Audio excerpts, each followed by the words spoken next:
Welcome to the Knuckleheads of Liberty.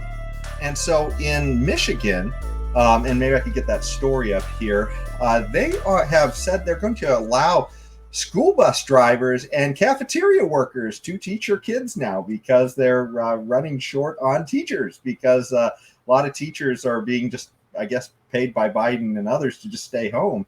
And so they're literally talking about, not keeping the kids home, but essentially taking the school bus drivers and the cafeteria workers out of their positions and having them step in to teach kids. And it's I have nothing against the cafeteria staffers and school bus drivers, but they clearly haven't. That's not what they were trained to do, is to teach your kids. So unless they're teaching them how to make lunch or drive the bus, I'm not quite sure, what the point of that is, other than just to put a Band-Aid on a failing public school system and a failed COVID policy. It's just outrageous, to think that not only are these kids had to miss a lot of school, but now they're, it's as bad as we think public education may have been before. The idea is that there's not even a fig leaf on it now. They're just saying, hey, just grab somebody, put them in front of your kids, and hey, we'll stamp educated on them at the end of all this. Yes. What do you guys have to say about this whole crazy story? I mean, pretty soon they'll probably go down on the streets of San Francisco and take a couple of homeless guys and have them teach our children. This is the insanity of all of this, okay? And if this whole mess about our schools during the COVID, if this does not prove to parents that we need school choice in these great United States of ours, we need school choice and we need it now.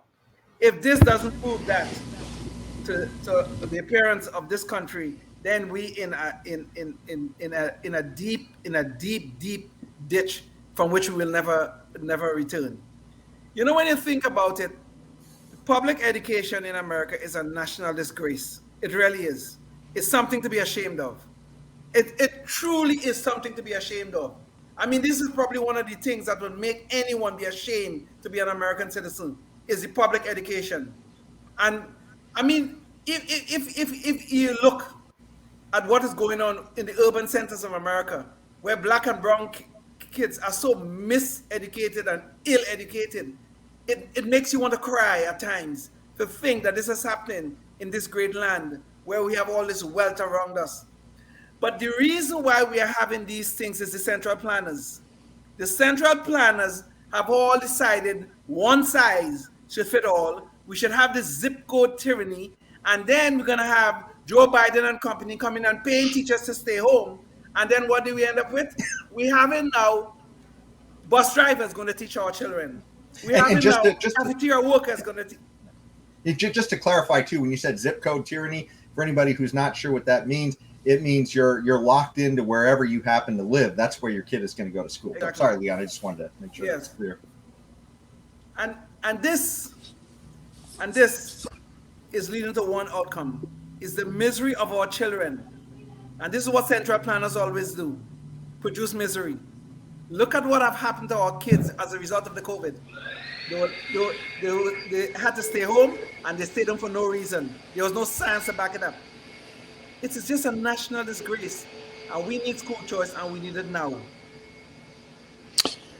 Well, outside of the first thought was maybe it would be an improvement on the teachers to have the bus drivers teaching them, and maybe the homeless guy might have a better method to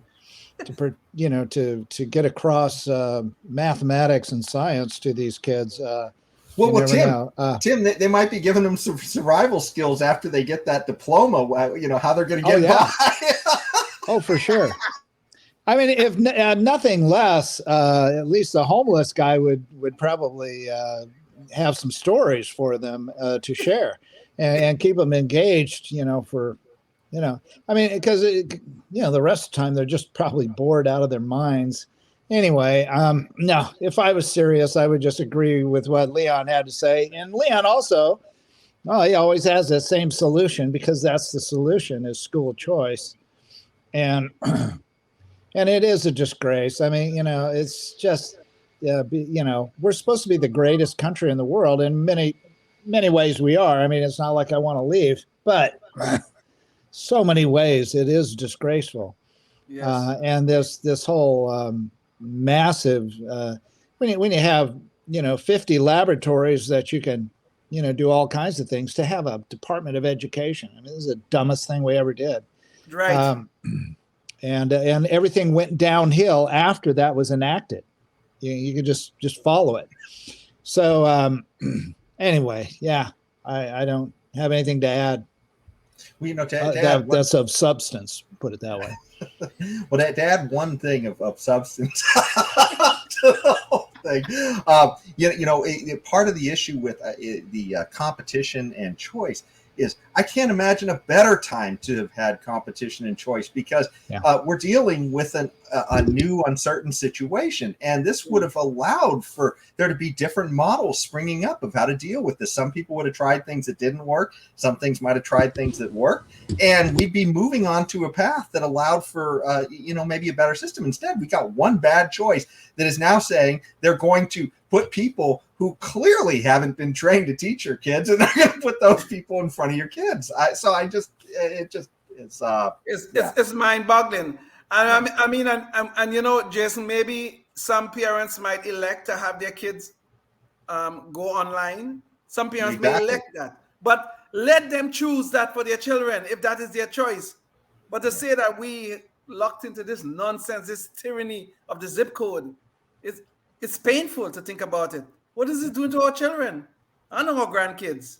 Yeah. Well, beyond the zip code, just the same planners too, just sending down the same stuff for everybody. So life, liberty, and the pursuit of happiness, always. Thank you for listening to the Knuckleheads of Liberty podcast.